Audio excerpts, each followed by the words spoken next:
ষষ্ঠ শ্রেণীর প্রিয় শিক্ষার্থী বন্ধুরা, সকলকে শুভেচ্ছা জানিয়ে শুরু করছি আজকের ক্লাস। আজকের আলোচনার বিষয় অনুশীলনী 2.2 থেকে 1 ও 2 নম্বর প্রশ্নের সমাধান নিয়ে আলোচনা করব। 1 নম্বর প্রশ্নে বলা আছে শতকরায় প্রকাশ কর। 3/4 একটি ভগ্নাংশ, 3টা লব, 4টা হর। এখানে হর অপেক্ষা লব ছোট, এটা প্রকৃত ভগ্নাংশ। লব ও হরকে 100 দিয়ে গুণ করেছি। 4 দিয়ে 100-কে ভাগ করলে পাবো 25, 25-কে 3 দিয়ে গুণ করলে পাবো 75/100। এই যে হর 100 আছে, এই হর 100-র পরিবর্তে পার্সেন্ট লিখতে পারবো।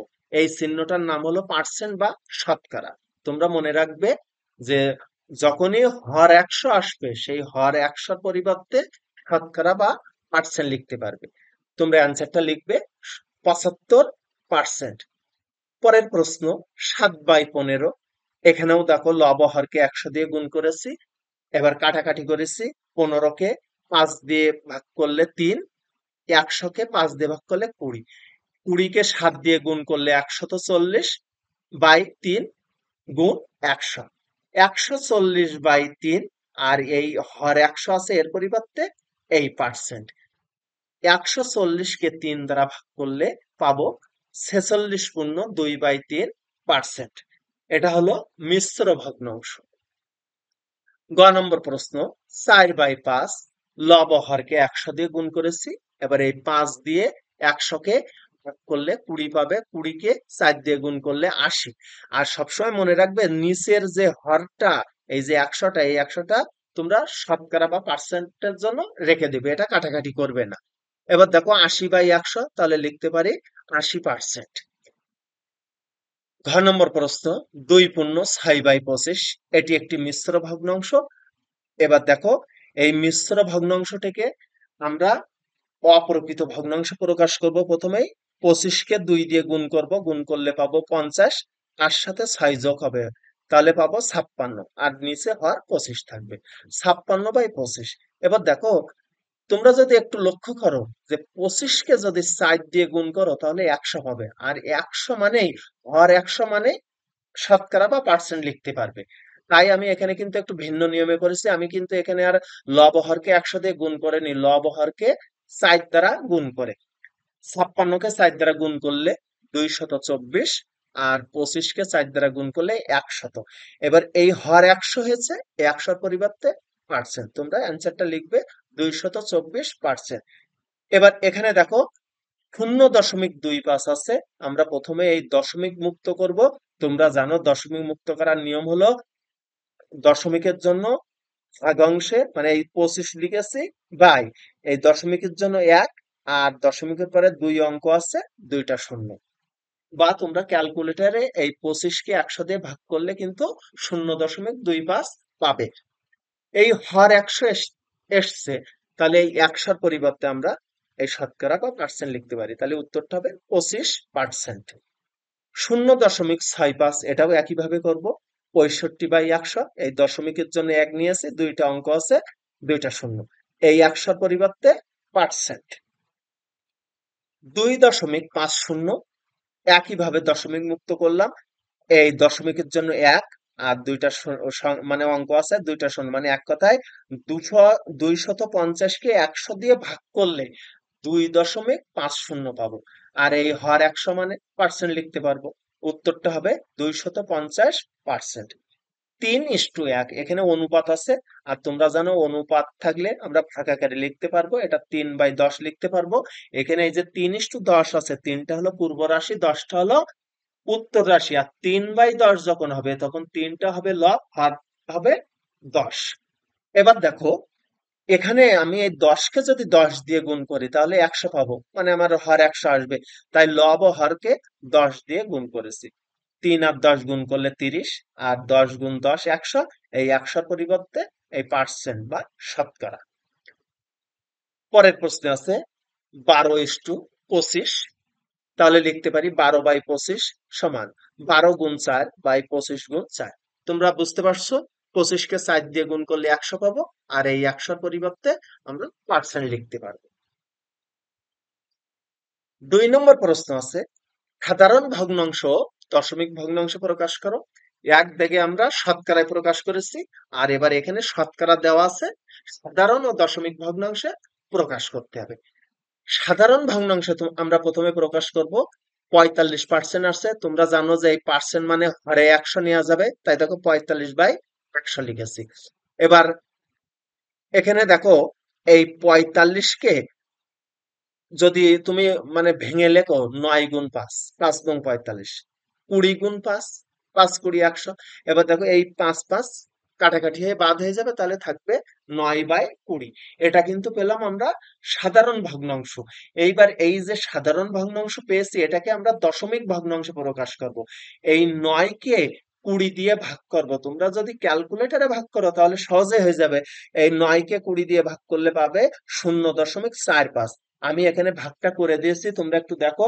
আমরা ভাগ করব 20 দিয়ে 9-কে, কিন্তু তোমরা এখানে দেখো যে এই যে 20 ভাগ করবে 9-কে, 9 এখানে 20 অপেক্ষা ছোট, তাই আমরা এখানে একটা দশমিক নিয়েছি আর 9-এর পরে একটা শূন্য নিয়েছি, তার মানে এখানে হয়েছে কিন্তু 90। এবার 90-এর ভিতরে এই 20 4 বার যাবে। তোমরা জানো যে 4 গুণ 20 মানে 4 20 80। এবার 90 থেকে 80 বিয়োগ করলে এখানে পাবে 10। যেহেতু দশমিক একবার নেওয়া হয়ে গেছে, এরপরে ইচ্ছা মতন শূন্য তোমরা নিতে পারবে। আমি কিন্তু এখানে আরেকটা শূন্য নিয়ে এসে 100। এবার 100-কে 20 দিয়ে ভাগ করলে পাবে 5। তাহলে আমরা ভাগফলটা পেলাম 0.45। দেখো আমি এখানে যেটা পেয়েছি সেটা কিন্তু আমি এখানে ব্যাখ্যা দিয়ে দিয়েছি, তোমরা নিজেরা একটু দেখে নিবে। পরের প্রশ্ন, 12/1/2%, এটা হলো মিশ্র ভগ্নাংশ। আমরা এটাকে আগে অপ্রকৃত ভগ্নাংশে প্রকাশ করব। 12-কে 2 দিয়ে গুণ করলে 24, তার সাথে 1 যোগ করলে 25, আর নিচে হর 2। 25/2%। আর তোমরা জানো এই পার্সেন্ট বা শতকরার পরিবর্তে হরে 100 থাকবে, তাই দেখো আমি এখানে 2 গুণ 100 লিখেছি। এবার দেখো এই 25 আর 100 কাটাকাটি করো। 25 1-কে 25, আর 25 দিয়ে 100-কে ভাগ করলে পাবে 4। তাহলে এখানে থাকবে 1/8। 1-কে 8 দিয়ে ভাগ করতে হবে, ভাগ করলে পাবে 0.125। আমি এখানে ভাগটা করেছি, তোমরা দেখো। আমরা ভাগ করব 8 দিয়ে 1-কে, কিন্তু 1 এখানে ছোট আছে, তাই দেখো এখানে একটা শূন্য নিয়েছি আর এইখানে দশমিক নিয়েছি, মানে এই যে ফলাংশে দশমিক বিন্দু নিচে এখানে শূন্য, মানে এখানে কিন্তু এই যে 1 সেই 1টা এই, আর 8 দিয়ে একে ভাগ করছি। এবার দেখো 10-এর ভিতরে 8 একবার যাবে, এখানে দেখো 1 লিখেছি, তাই 10 থেকে 8 বিয়োগ করলে পাবো 2। যেহেতু দশমিক বিন্দু একবার নেওয়া হয়ে গেছে, তাই আমি এখানে আরেকটা শূন্য নিয়েছি। এখানে হচ্ছে 20, 20-র ভিতরে 8 2 বার যাবে, 8 দুনো 16। তাহলে এখানে বিয়োগ করলে পাবো 4। আবার একটা শূন্য নিয়েছে, হয়েছে 40। 40-কে 8 দিয়ে ভাগ করলে 5 হবে। দেখো এখানে ভাগফল কিন্তু শূন্য।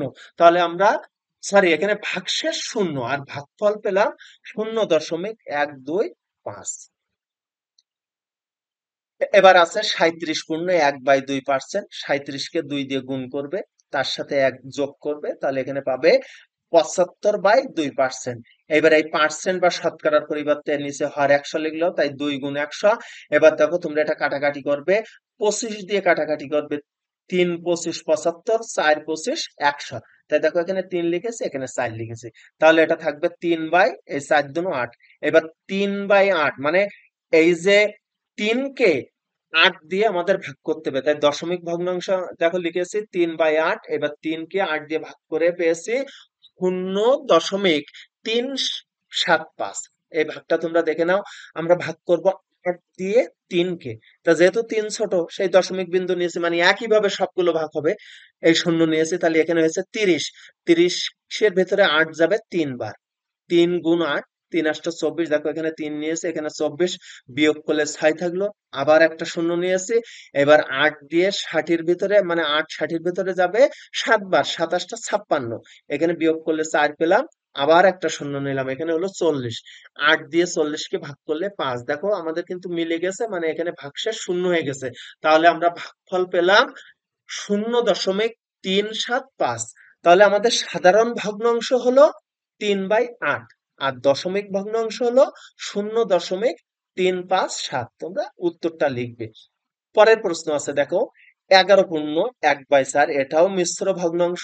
আমরা প্রথমে অপরিকৃত ভগ্নাংশ প্রকাশ করব, তাই আমি এখানে লিখেছি যে সাধারণ ভগ্নাংশ সমান, এটা লিখেছি এখানে আমরা এই 4 11 44, তার সাথে 1 যোগ করলে 45/4%, আর এই পার্সেন্টের পরিবর্তে নিচে এই দেখো গুণ দিয়ে 100 লিখেছি, হর 100 লিখেছি। এবার তোমরা কাটাকাটি করবে, 5 দিয়ে 9 কে ভাগ করলে পাবে, সরি, 5 দিয়ে 45 কে ভাগ করলে পাবে 9, 5 নং 45, আর 5 দিয়ে 20 কে ভাগ করলে পাবে 20। তাই এখানে লিখেছি দেখো, উপরে লিখেছি 9, নিচে 20, তাহলে এটা পাবো 9/, সরি, আমার এখানে একটু ভুল হয়ে গেছে, তোমরা একটু দেখো যে এখানে এই যে 4 আছে, আমি এখানে 2 দিয়ে ফেলছি, তাই এটা তোমরা 4 লিখবে।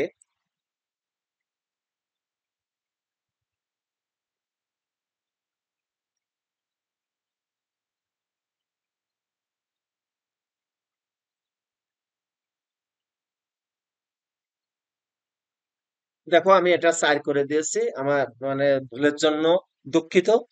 এখানে দেখো এই উপরে 9 থাকলো, আর নিচে আছে 4 গুণ 20, 4 কে 20 দিয়ে গুণ করলে পাবে 80, তাহলে আমরা এটা পেলাম 9/80। এই 9/80 এটা হলো সাধারণ ভগ্নাংশ। এবার দশমিক ভগ্নাংশ প্রকাশ করব, মানে 9 কে 80 দিয়ে ভাগ করব। তোমরা ভাগফলটা এখানে দেখে নাও, আমি উপরে যে ভাগগুলো করেছি একইভাবে এখানে 80 দিয়ে ভাগ করব, মানে এখানে ভাজক হলো 80 আর ভাজ্য হলো এখানে আছে 9, তা 9 ছোট, তাই আমি এখানে একটা শূন্য নিয়েছি, আর এখানে দেখো দশমিক নিয়েছি। এবার এই যে দশমিক নিয়েছি আর এখানে শূন্য নিলাম, মানে 90 হলো, 90-এর ভিতরে 80 একবার যাবে, তাহলে 80 লিখলাম, এবার বিয়োগ করে এখানে পেলাম 10, আবার একটা শূন্য নিলাম। এবার 100-র ভিতরে 80 আবার একবার যাবে, দেখো আমি 80 লিখেছি, এবার বিয়োগ করে এখানে পেলাম 20, এখানে আরেকটা শূন্য নিলাম, হলো 200, 200-র ভিতরে 80 যাবে দুইবার, মানে দুইবার ভাগ করা যাবে, 80 দুনো 160, এখানে বিয়োগ করলে 40 পেলাম, আবার একটা শূন্য নিলাম, হলো 400, এবার 80 দিয়ে 400-কে ভাগ করলে 5 পাবো। দেখো আমাদের ভাগশেষ কিন্তু শূন্য হয়ে গেছে, আর ভাগফল পেয়েছি 0.1125। তোমরা অ্যান্সারটা লিখবে যে সাধারণ ভগ্নাংশ 9/80 এবং দশমিক ভগ্নাংশ 0.1125। সকলকে ধন্যবাদ।